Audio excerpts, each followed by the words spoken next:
Bom, a gente está refletindo sobre o livro de Gálatas e hoje a gente vai ter uma reflexão a partir do capítulo 3. Já vou pedir para você deixar a sua Bíblia aberta aí e você vai continuar com a sua Bíblia aberta porque a gente vai fazer o que eu chamo de uma pregação expositiva, então vai ser uma exposição bíblica. Então a gente vai lendo verso a verso e refletindo a partir deles e no final eu vou fazer algumas considerações. Quero lembrar que o livro de Gálatas é provavelmente o primeiro livro escrito do Novo Testamento. A gente pensa que é os evangelhos, né? Porque a gente lê Mateus, Marcos, Lucas e João. Só que a cronologia dos textos não é a cronologia dos livros, a data. Gálatas, Tessalonicenses são os textos mais antigos. E dos evangelhos é Marcos, né? João foi escrito muito depois, Mateus também. E Paulo está escrevendo a carta aos Gálatas meio irritado com a igreja. Irritado porque Paulo está percebendo que a igreja, ela que começou aprendendo o evangelho, está indo atrás de um outro evangelho. Um outro evangelho não é diferente do evangelho de Jesus. É o evangelho mais alguma coisa, certo? Então tudo aquilo que eu acrescento como uma necessidade à fé é um outro evangelho. Adição é o outro evangelho, do tipo, você crê em Jesus, mas para você ser realmente salvo, você precisa, sei lá, parar de comer comida, comer porco, como os judeus pensavam, parar de, sei lá, alguma coisa, isso é uma adição à fé. Então tudo isso é um problema para o evangelho. E aí a gente chega no capítulo 3, eu vou ler com vocês, vamos ler juntos aqui. Eu vou ler aqui no meu texto, fica melhor. Verso 1 diz assim o apóstolo Paulo: Ó Gálatas insensatos. Você vê como Paulo está calmo aqui com eles, né? Ó Gálatas insensatos. Quem os enfeitiçou? Jesus Cristo não lhes foi explicado tão claramente como se tivessem visto com os próprios olhos a morte dele na cruz. Obviamente, Paulo está considerando aqui uma coisa. A igreja da Galácia não caminhou com Jesus, assim como Paulo não caminhou com Jesus. Durante os 3 anos e meio, Paulo não era parte do grupo, do corpo apostólico. Paulo se converteu depois, né? E Paulo, ele teve um encontro pessoal com Jesus no caminho de Damasco. Ele aprende o evangelho e ele começa a pregar o evangelho. E Paulo vai demonstrar uma coisa para a igreja da Galácia, que é essa espécie de feitiço. Paulo pergunta: quem os enfeitiçou? E a gente vive numa época de feitiço e fascínio. Isso é importante da gente entender. De um evangelho, de uma pregação, que ela é feita para fascinar. Ela é feita e deixa a pessoa enfeitiçada. E eu não estou falando de ateísmo, eu não estou falando de outras religiões, eu estou falando de pessoas que sobem no púlpito com a Bíblia aberta e que, ao invés de pregarem o evangelho, pregam uma outra coisa que causa esse encantamento por um outro evangelho. O fascínio, por exemplo, da teologia coaching, que usa a Bíblia como base de regra e prática de vida.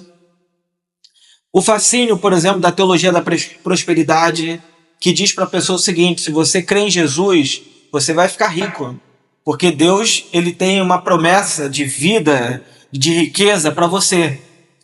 Sem implicar a pessoa. A gente até acredita, por exemplo, os protestantes acreditam que o caminho da prosperidade é o trabalho honesto e digno. Esse é o caminho da prosperidade. E a gente acredita nisso. Agora, a prosperidade mágica, a minha fé vai me levar a ficar rico, isso não é o caminho do evangelho. Mas tem muita gente que fica fascinada por essas ideias. As igrejas que mais prosperam no Brasil, a gente fala que o cristianismo cresce no Brasil. As igrejas que mais prosperam são as igrejas neopentecostais, que oferecem para as pessoas uma espécie de uma religião mágica. Então isso causa fascínio. As igrejas neopentecostais que prometem cura, prometem milagre à torta direita, são as igrejas que vivem lotadas. Porque, no fundo, é uma religião de fascínio. É uma espécie de uma mágica que a pessoa fica inebriada com aquela ideia de que, pelo menos, como eu já ouvi muitas das vezes, quando eu faço esse tipo de crítica, a pessoa diz para mim, mas pelo menos eles estão pregando a Bíblia. Eles estão orando, eles estão falando de Deus. Pois é, mas Paulo está dizendo para a gente que existe um outro tipo de evangelho que causa fascínio, que enfeitiça as pessoas. E aí Paulo levanta uma questão retórica, né? Jesus Cristo não foi explicado tão claramente para vocês? E a ideia aqui do texto, ela é muito interessante, porque o tão claramente aqui, Paulo diz, o texto grego diz literalmente assim, será que Jesus não foi desenhado na cabeça de vocês? Será que ele não deu uma descrição perfeita do que eu estou falando para vocês precisarem de outras coisas? E aqui, gente, tem uma questão assim, dureza, para gente que prega o evangelho. Que a gente passa a perceber como que tão facilmente as pessoas se apaixonam por uma mensagem sedutora, fascinante, e ficam fascinadas com esse tipo de pregação que Paulo está dizendo, é outro evangelho. Fascina esse negócio. Fascina. Eu, às vezes, faço um react usando a psicanálise para fazer análise de discurso religioso. Eu vi a pregação que o cara queria falar de saúde mental, o pregador. Eu fui analisar aquilo. E a pregação inteira não tem nada nem de evangelho, nem de saúde mental. É um monte de frase solta, um monte de história emocionante, uma música de fundo para trazer aquele ambiente, aquela atmosfera. E eu falando assim, cara, e assim, devia, olha, eu posso estar enganado, mas devia ter umas 3 mil pessoas sentadas ouvindo. Juro pra tu. E eu pensando comigo, assim, como que as pessoas são fascinadas por esse tipo de mensagem? É um fascínio. Só que ela pensa que é o evangelho, mas é outro tipo de evangelho. E aí Paulo, ele chega para a igreja da Galácia e ele apresenta um argumento ainda mais pesado no verso 2, quando ele diz assim, deixe-me perguntar apenas uma coisa. Eu estou lendo na NVT, tá? Só para quem, se vocês quiserem botar na versão que eu estou lendo, é NVT. Deixe-me perguntar apenas uma coisa. Vocês receberam o Espírito porque obedeceram à lei ou porque creram na mensagem que ouviram? Será que perderam o juízo? A calma de Paulo aqui. Será que perderam o juízo? Tendo começado no Espírito, por que agora procuram tornar-se perfeitos por seus próprios esforços? Ou, em algumas versões, na carne. A maior parte dos cristãos pensa da seguinte maneira, nós somos salvos pela graça, mas nos santificamos pela obediência à lei. Essa é a fórmula básica. Eu sou salvo pela graça, e isso ninguém discute. Cristãos. Mas para me santificar, eu preciso obedecer. Errado. O grande problema que Paulo está demonstrando aqui é que começar no Espírito, pela fé em Cristo, e terminar na carne é terminar pensando que a santificação ela pela obediência à lei de Moisés. Porque o que os judaizantes estão oferecendo é, vocês creram em Cristo? Maravilha, agora obedeçam à lei. Paulo está dizendo, isso é terminar na carne. É começar no Espírito e terminar na carne. A gente pensa que terminar na carne é pecado, né? É pecado, porque eu estou colocando a lei de Moisés como um critério de santificação. E aí, o grande problema nosso, que somos religiosos, né, é a tendência ao legalismo. E Paulo identifica isso claramente. Paulo vai identificar que o retorno à lei de Moisés é um retrocesso do evangelho. Então, todo mundo que prega o evangelho e coloca Moisés do lado, Moisés que eu estou dizendo aqui, é o Antigo Testamento, de certa maneira. E diz o seguinte, você tem que obedecer esses dois aqui. Paulo está dizendo, isso é um retrocesso. Isso é cair do evangelho. É começar no espírito e terminar na carne. E por quê? Porque o legalismo é uma mensagem sedutora. Ela é enfeitiça mesmo. E aqui a gente está, dentro do nosso contexto, vivendo num mundo, se você for parar para pensar, de regras. Eu assisto e eu leio muito sobre comunicação. Especialmente nesses últimos meses, eu tenho lido e ouvido muito sobre comunicação. E uma das coisas que a comunicação faz é, ao invés de dar uma frase subjetiva, de talvez uma pergunta retórica, é você usar frases mais diretivas. E aí, quando a gente olha para a nossa realidade hoje, a gente vive num mundo cheio de regras. Como ser feliz, como comer saudavelmente. E a pessoa nunca fez uma faculdade de nutrição, por exemplo. Como ter um casamento assim, como ganhar tanto de dinheiro assado. É um tanto de regras que vai fazendo com que a gente entre dentro de uma caixinha sem que a gente tenha liberdade de verdade. E aí você pensa, poxa, nesse mundo onde tem regra para tudo, onde as pessoas estão extremamente regradas, a vida, você tem o certo e errado o tempo todo, em tese, era para nossa sociedade estar cada vez mais feliz. Se eu sei o que é certo, e eu digo que se você viver assim, você vai viver uma vida correta e boa e feliz, logo, se todo mundo vai vivendo isso e comprando isso, era para a gente ter a sociedade mais feliz do mundo. E o que a gente vê nos bastidores desse mundo criado a partir de uma imagem de felicidade boa é um mundo cada vez mais doente, emocionalmente quebrado, ansioso, depressivo, narcísico. Porque no fundo, o legalismo ele produz esse tipo de coisa. E quando a gente pensa em legalismo, a gente pensa que legalismo é uma coisa de religioso. Ontem eu estava no aniversário da minha mãe. Minha mãe fala para todo mundo que eu sou pastor, né? Eu não sei por que ela faz isso.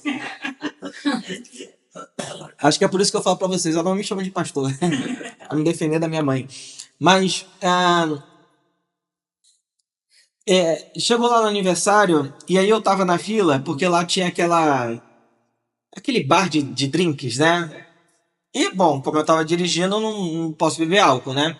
E aí eu tava na fila e uma mulher chegou para mim e falou assim: você não bebe, né? O que você tá pedindo aí? Aí eu falei assim: quem disse pra você que eu não bebo? Aí ela falou assim: não, você é pastor? Eu falei: olha, eu sou pastor e também bebo. De vez em quando, não muito. Mas algumas coisas eu acho gostoso, é uma bebida, assim como eu bebo outras coisas. Ela falou: nossa, eu não sabia que você bebia. Eu falei: porque você tá imaginando que o pastor não bebe. Ou você tá projetando-se em mim, né? Eu não falei pra ela, mas eu falei: fica com as suas paranoias com você. Não bota pra cima de mim, não. Essas projeções malucas suas. É. E, e aí depois eu fui numa outra mesa, e aí o cara tava bebendo uma cerveja e falou assim: você quer um pouco de cerveja? Eu falei: não. Aí a mulher dele falou assim: ele não bebe, ele é pastor. Eu falei: gente, como é que as pessoas vão chegando a conclusões? E nenhum deles eram cristãos, tá? E com isso eu quero mostrar o seguinte: que essas pessoas são legalistas. Elas têm um jeito certo do que é viver que elas impõem ao outro, sem perguntar se o outro quer aquilo, ou se o outro vive daquela maneira. Então, quando a gente pensa em legalismo, a gente não está falando só de religioso. A sociedade é legalista. Especialmente o Brasil, especialmente o Rio de Janeiro. Eu fui perceber o quanto o Rio de Janeiro é conservador e legalista morando em São Paulo. Eu achava que o Rio era livre, porque tem praia, não sei o quê. Cara, nossa cabeça aqui no Rio de Janeiro é extremamente fechada, legalista e moralista. Muito mais do que, por exemplo, talvez nos ambientes que eu vivi em São Paulo, né? Mas eu percebo isso muito claramente, talvez porque a Lídia pode explicar, né? Talvez porque a monarquia estava aqui, não sei. Então essas regras, etiquetas da sociedade, elas ganham muita força. E aí Paulo, no verso 4, diz assim: será que foi à toa que passaram por tantos sofrimentos? Paulo diz: é claro que não foi à toa. Verso 5. Eu volto a perguntar: acaso aquele que lhes deu o Espírito e realizou milagres entre vocês agiu assim porque vocês obedeceram à lei ou porque creram na mensagem que ouviram? Paulo aqui está levantando uma pergunta muito importante. O Espírito opera milagres dependendo da nossa obediência à lei? Será que Deus só realiza milagres, faz coisas extraordinárias porque a gente obedece à lei? E aí, esse é um ponto importante. Porque muita gente acredita que para Deus fazer alguma coisa, eu preciso estar santificado e perfeito. Ou vive se culpando porque pelo seguinte: se Deus não realizou aquele milagre que eu tanto orei, tanto pedi, é porque o meu desempenho moral não estava à altura. Como se a nossa santidade garantisse a ação de Deus na nossa vida. Isso é, Deus não é gracioso de verdade. Deus é alguém muito rígido e você tem que ficar lutando com ele por meio do seu desempenho moral para que ele te abençoe ou faça alguma coisa por você. E isso é muitas das vezes um meio de culpa e de frustração de muita gente. Porque pensa, eu orei por uma pessoa e milagre não aconteceu, culpa minha. Eu fiz um jejum de 30 dias e nada aconteceu, porque talvez eu não tenha feito do jeito certo. A gente está sempre se colocando numa condição indigna. E essa condição indigna diminui muito a nossa humanidade, a nossa qualidade de ser humano. Deus não se relaciona com a gente por meio do nosso desempenho. Todos pecaram. Ponto. Não estamos mais falando de desempenho. E Paulo está demonstrando que o Espírito de Deus realizou milagres e realiza por um motivo: pela fé em Cristo. Isso é, pela confiança no Evangelho. E agora, Paulo vai entrar num argumento ainda mais pesado, meio que um xeque-mate. Vocês já jogaram xadrez? Quando você diz xeque-mate é porque o rei vai ser destronado. Vamos ler dos versos 6 a 9 aí junto comigo. Paulo diz assim: da mesma forma, Abraão creu em Deus e assim foi considerado justo. Logo, os verdadeiros filhos de Abraão são aqueles que creem. As Escrituras previram esse tempo em que Deus declararia os gentios justos por meio da fé.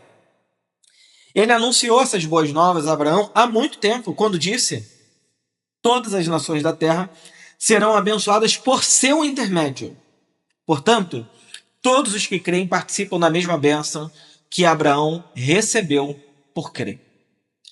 Paulo aqui vai pegar pesado com os judeus, porque nesse momento aqui, o povo de Israel, eles estavam tentando viver à risca a lei de Moisés. Eu vou explicar por quê.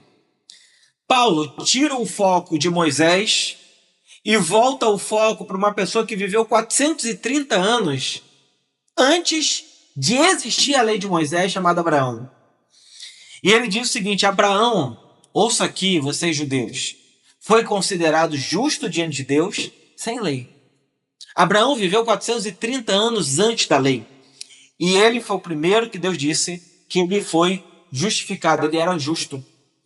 Então, o que Paulo está dizendo aqui é que o evangelho ele foi anunciado desde Abraão, quando Deus chama Abraão e Sara, aquela família, dizendo: todas as nações da terra serão abençoadas por meio de vocês, através do descendente de vocês. Isso é, a bênção de Deus.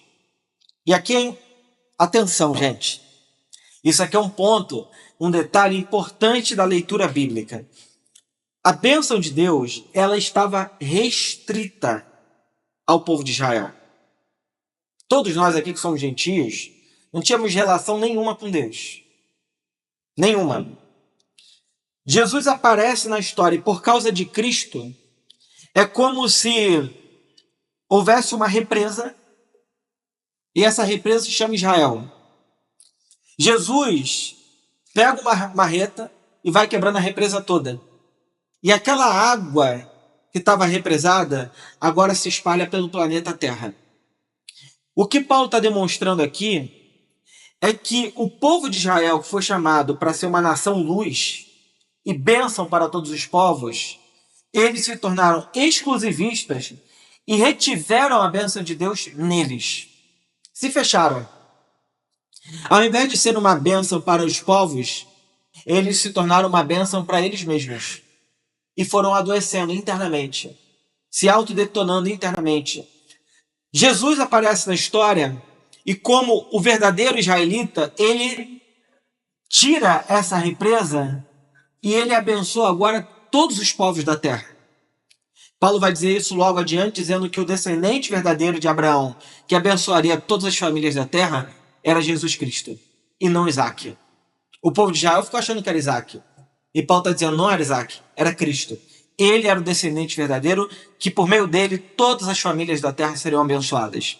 Agora, Jesus destravou essa represa. E alguém pode perguntar, bom, Herbert, então, qual era o propósito da lei de Moisés? Para que serve o Antigo Testamento? Paulo responde isso no verso 10, 11 e 12. Ele diz assim, contudo, os que confiam na lei para serem declarados justos, grave essa palavra aí, estão sob maldição. Certo? Pois as escrituras dizem, maldito quem não se mantiver obediente a tudo que está escrito no livro da lei. É evidente, portanto, que ninguém pode ser declarado justo diante de Deus pela lei.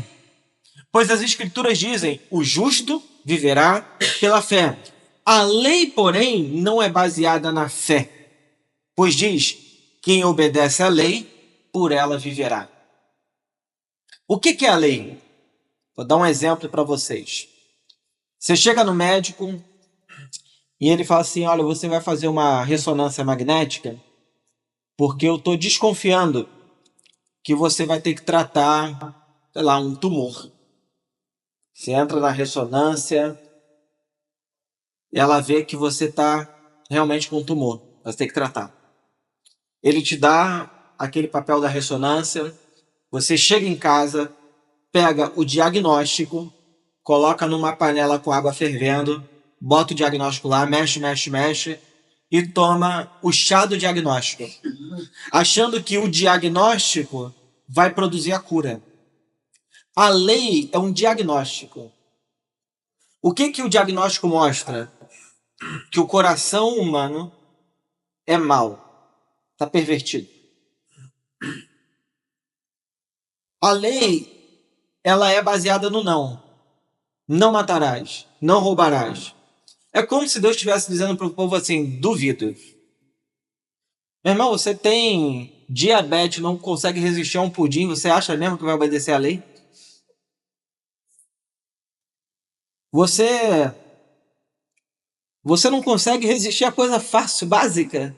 Tu acha que você tem condições de obedecer à lei? Então, a lei de Moisés é um diagnóstico. É um diagnóstico que diz para você o seguinte, duvido. Tenta. E o povo de Israel tenta ou desiste. Só que a lei de Moisés, ela era um tenta com um contrato. E o contrato, nas cláusulas que está lá em Deuteronômio, desde o seguinte, eu coloco diante de vocês hoje a bênção e a maldição.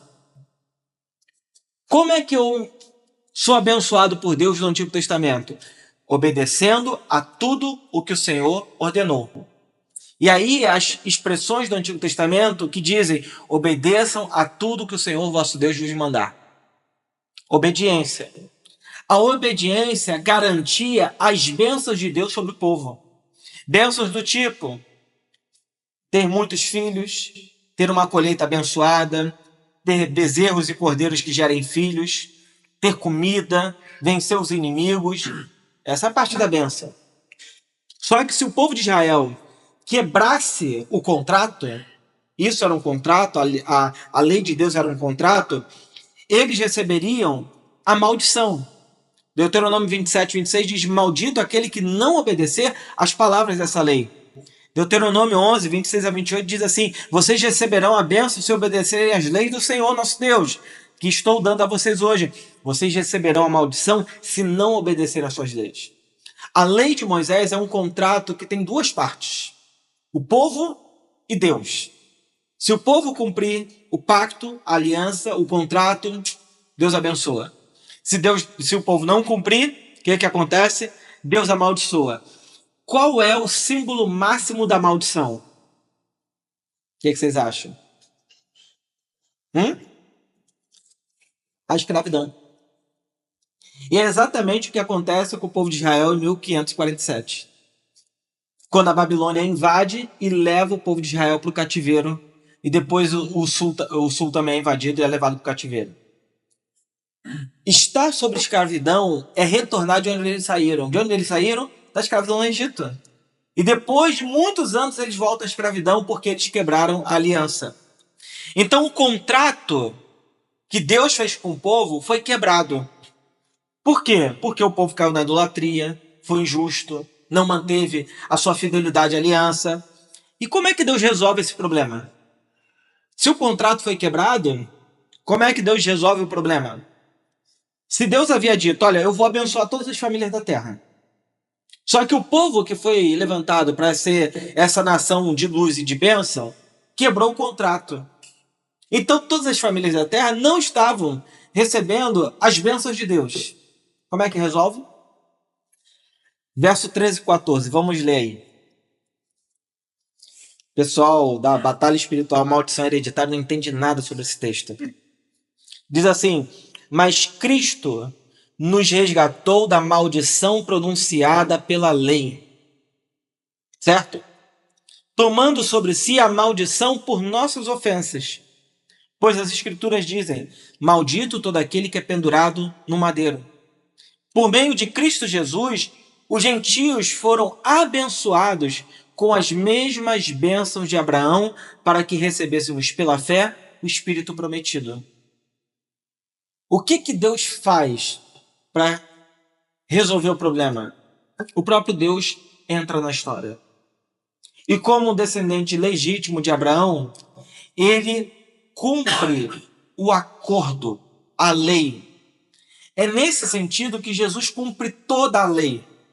Não de que ele vai dando check, mas no sentido de que ele se mantém fiel à aliança até a morte de cruz. Só que ele faz uma troca. Ao invés dele receber sobre si as bênçãos, que era só dele, ele se oferece como alguém que cumpre o contrato para que as bênçãos de Deus que estavam retidas ao povo de Israel pudessem chegar até nós. Então Jesus Cristo é aquele que recebe a maldição pronunciada pela lei como o representante legítimo de um povo. O representante legítimo do povo de Israel. Para que, tendo recebido a maldição, qual é o símbolo da maldição? Maldito aquele que for pendurado no madeiro, morrer na cruz do Calvário. Então é como se na cruz do Calvário nós estivéssemos vendo o Israel legítimo de Deus sofrendo a punição que deveria ir para o povo e para nós, recaindo sobre Jesus Cristo.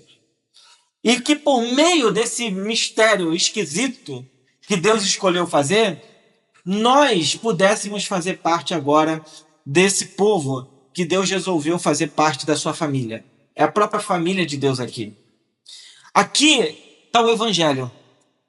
Porque o mundo foi criado para ser um lugar bom, como diz o Cornelius Platini, estado de shalom, perfeito. O primeiro casal rompeu com Deus Criador. Falou assim, obrigado pelo paraíso, obrigado por tudo, mas a gente quer viver a vida do nosso jeito, beleza? Eles falam, tá bom, beleza. Só que é o seguinte, se vocês resolverem viver por vocês mesmos, vocês não têm condições de subsistir, vocês vão morrer. O casal diz, não, beleza, eu quero morrer então. Então tá bom, morreu. A partir desse momento, o mundo se tornou um lugar de morte. Sequencial, de morte atrás de morte. E Deus resolveu reverter os efeitos do pecado e da morte.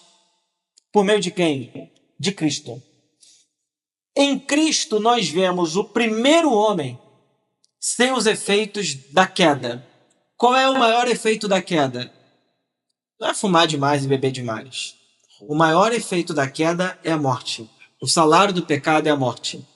Quando Cristo morre na cruz do Calvário e ressuscita dentre os mortos, a gente tem ali as nossas bênçãos e a nossa esperança. A bênção de que agora nós somos perdoados, de que Deus está ao nosso favor, e a esperança de que a morte não tem a última palavra sobre nós. Bom, Jesus é essa pessoa que tirou essa retenção que estava sobre a humanidade e começa a abençoar todas as famílias da terra.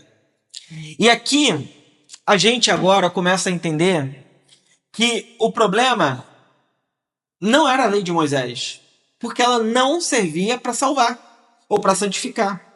A lei era só um diagnóstico para demonstrar a força da morte e do pecado no coração humano. É só isso. Assim como o exame vai mostrar a força de uma doença, mas ele não te cura, ele só demonstra, o remédio não está na lei. O remédio está na fé em Cristo Jesus. Bom, para terminar, como é que essa mensagem pode se aplicar à nossa vida? Em primeiro lugar, existe um abismo entre ser moral e ser cristão. Não é a mesma coisa. Alguém que anda com Jesus tem moralidade. No entanto, a gente não pode cair no falso silogismo de se eu sou moral, logo sou cristão. Esse é o falso silogismo que sustenta as lógicas moralistas da nossa sociedade. Se eu sou moral, logo sou cristão. Você não pode nunca combinar mérito e graça. Ser cristão é uma vida não por méritos, pela moral, mas pela graça de Deus. A graça de Deus é o favor de Deus, é a ação de Deus em relação a nós. Então, o moralismo é outro evangelho. Por isso que na festa da minha mãe, as pessoas são moralistas e não tem nada a ver com o evangelho. Elas são moralistas, mas o evangelho passa longe delas. Santidade também não tem nada a ver com comportamento moral. Aí que a nossa cabeça entra em parafuso, porque a gente acha que santidade é desempenho moral e não é. A moral, ela é cultural. A moral, ela é circunstancial. A moral é uma lei da maioria, da onde vem a palavra morales, né? Lei da maioria. O cristianismo, eu diria que ele tem uma ética, um ethos, que é um modo de vida não condicionado às circunstâncias do momento, porque não cabe na lógica do certo e do errado. Ah, Herbert, você ficou maluco agora, né?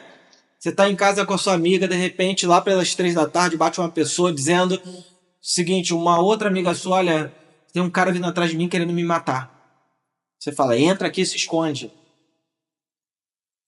De repente aparece um cara dizendo, você viu o fulano de tal aí? Ele diz o que para ele? Não. Você mentiu, né? Aqui. É. E eu já ouvi gente dizendo, não, eu prefiro dizer a verdade do que mentir. Eu falei, você vai matar uma pessoa. A lógica é moral. A lógica do evangelho não é moral. O evangelho é uma lógica que preserva a vida. Já foi moral a escravidão, como vocês sabem. Já foi moral trabalho, e em algumas cabeças até hoje análogo à escravidão.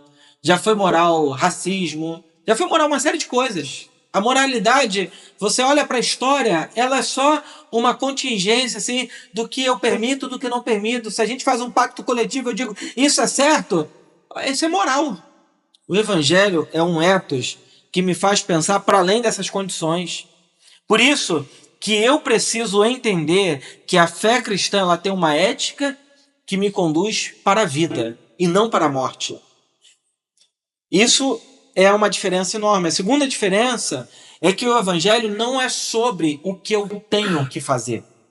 O evangelho é uma mensagem a respeito do que Deus fez por nós por meio de Cristo. Ponto. Imagina, Mazinho fez rafting. Imagina que Mazinho está no rafting. E Mazinho não sabe nadar e não tem colete. De repente vem uma correnteza forte e leva o Mazinho na correnteza. O Mazinho está lá tentando nadar, só que as margens do rio são tão largas, tão largas, tão largas, que ele não consegue chegar na margem pela força da correnteza que está puxando ele. E aí eu chego na beira do rio e falo assim, Mazinho, seguinte, eu tenho um manual de natação aqui, segura aí. E aprende a nadar para você sair do rio. O Mazinho vai dizer o seguinte, cara, você tá maluco? Eu estou me afogando, eu preciso de alguém que não esteja influenciado pela correnteza, que estenda a mão, que jogue uma corda e me tire daqui. A gente pensa que o evangelho é dar um manual de instrução para as pessoas. O evangelho é, na realidade, Deus estendendo a mão para a humanidade, dizendo, deixa eu te tirar dessa correnteza que está te matando. Quem está morrendo não precisa de um manual. Quem está morrendo precisa de uma mão que não esteja influenciado pela correnteza, que o tire daquela condição de autodestruição de morte. Isso é a boa nova do evangelho. Então, o evangelho tem mais a ver com o fato do que Deus fez por meio de Cristo do que as minhas capacidades de desempenho moral. Uma pessoa justificada, ela passa a viver para Deus. Paulo, por exemplo, a gente pode pegar o exemplo dele, ele estava obcecado antes de Cristo, obedecendo a Deus, sem saber que era aceito por Deus. Ele estava obedecendo para receber uma recompensa. Paulo era um religioso que tinha a fé dele baseada na lei de Moisés. Só que quando ele tem um encontro com Cristo, ele passa a perceber que a ação de Cristo é o que justifica ele. E não o que ele faz ou deixa de fazer. E nesse sentido, Deus começou uma revolução em Jesus Cristo. Ele nos perdoa e também opera em nossa transformação. Às vezes a gente quer correr com a transformação das pessoas. Cara, deixa o Espírito Santo agir. Deixa Deus agir no coração das pessoas. A gente é apressado, quer converter e transformar a ferro e fogo, e não dá. É o Espírito quem convence o homem do pecado, da justiça e do juízo. No fundo, a gente não tem fé, porque a gente não confia nessa ação do Espírito Santo. E agora, uma vida do Evangelho é uma vida semelhante a de Jesus, uma vida de cruz. E quando a gente fala de uma vida de cruz, a gente canta na igreja, né? Sim, eu amo a mensagem da cruz. Automaticamente, o que a gente pensa? Numa vida de autoflagelo, de sacrifício. Deixa eu tentar dar minha visão sobre o que eu penso que é ser uma vida de cruz. Eu entendi que Deus, por meio de Cristo, me fez uma bênção. Eu fui abençoado por Deus. Mas eu não fui abençoado para postar foto em Miami, Nova York, Amsterdã, fala um lugar bonito aí, sei lá. Barcelona, Rio de Janeiro. Eu não fui abençoado para ter essa vida de ostentação. Pode ter, se tiver dinheiro, que ostente mesmo, viva o máximo que você pode, sem problema. Mas eu fui abençoado para me tornar uma bênção. Só que o problema de eu me tornar uma bênção sou eu mesmo. O problema de eu me tornar uma bênção é o meu próprio coração. É o meu próprio narcisismo, é o meu próprio egoísmo. E nesse sentido, sem a cruz como modelo para eu me tornar uma bênção, eu vou me tornar uma pessoa abençoada que nunca abençoa. Eu vou me tornar aquilo que Israel foi lá no passado. Alguém que retém em si mesmo tudo o que é parte da bênção de Deus. Por quê? Porque eu não tenho e não aprendo a viver uma vida de cruz. Só quem vive uma vida de cruz pode se tornar uma bênção para o outro, porque eu não vivo autointeressado o tempo todo. Eu vivo interessado também no bem-estar do meu próximo, da humanidade, do planeta Terra. Só que para eu viver interessado no bem-estar do meu próximo, eu preciso de vez em quando sacrificar o meu narcisismo, de vez em quando sacrificar o meu egoísmo, de vez em quando sacrificar o meu próprio bem-estar. Não tenho dúvidas. Não é possível ser uma bênção para o outro sem sacrifícios.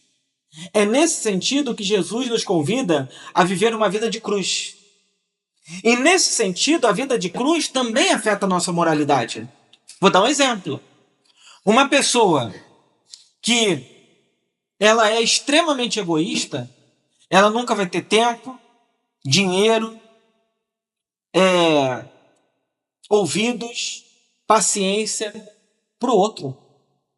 Porque o outro exige uma série de coisas que às vezes eu não quero fazer, que às vezes eu não estou disposto a fazer naquele momento, que às vezes eu estou cansado, que às vezes eu estou assim, poxa, mas eu não sei se eu quero fazer esse sacrifício, mas porque tem o outro que eu preciso ser uma bênção para ele, eu tenho que fazer tudo isso. E sem uma vida de cruz nesse sentido, eu não consigo fazer nada disso. Eu fico retido em mim mesmo o tempo todo. Por isso que o Evangelho também é uma vida e um convite à cruz. A cruz é o caminho para todas as outras coisas do Evangelho. Sem a cruz, a gente não consegue ir se parecendo com Jesus e se tornar uma bênção para outras pessoas. Não consegue. O nosso mundo é isso. cada um na sua bolha, cada um no seu apartamento, cada um no seu mundinho, em que eu não consigo fazer nada pelo outro. E eu estou cobrando o outro o tempo todo, o Estado, a polícia, o governo, achando que a solução sempre está vindo de fora, de um Superman que vem de Krypton. Não passa por mim. Só que o nosso mundo tem os resultados da nossa sociedade. O nosso mundo não tem o resultado daquilo que veio de fora, é tudo nosso. Então, se o rio é violento, nós somos violentos. Essa reflexão e esse caminho que o Evangelho vai propor no tempo todo, e dizendo o seguinte: olha, talvez tenha muitas coisas na sua vida que você tenha que colocar na cruz para que você consiga ser uma bênção para outras pessoas. Sem cruz você não vai conseguir. Você vai ser uma retenção de tudo, uma represa de tudo, ao invés de ser uma bênção para muita gente. Então, a proposta do Evangelho, e com ela eu termino aqui hoje, é que você precisa entender que o Evangelho não é moralismo. O Evangelho também não é sobre o que eu tenho que fazer, mas o Evangelho é, a partir de mim, eu me tornar uma bênção para outros. Eu não sou abençoado, falo assim, olha como eu sou maravilhoso, sou abençoado, Deus me abençoa. Eu me tornar uma bênção para todos os povos, para todas as famílias da terra. Que Deus nos abençoe e nos ajude nesse progresso, nesse caminho aí, tá bom? Amém. Vamos orar?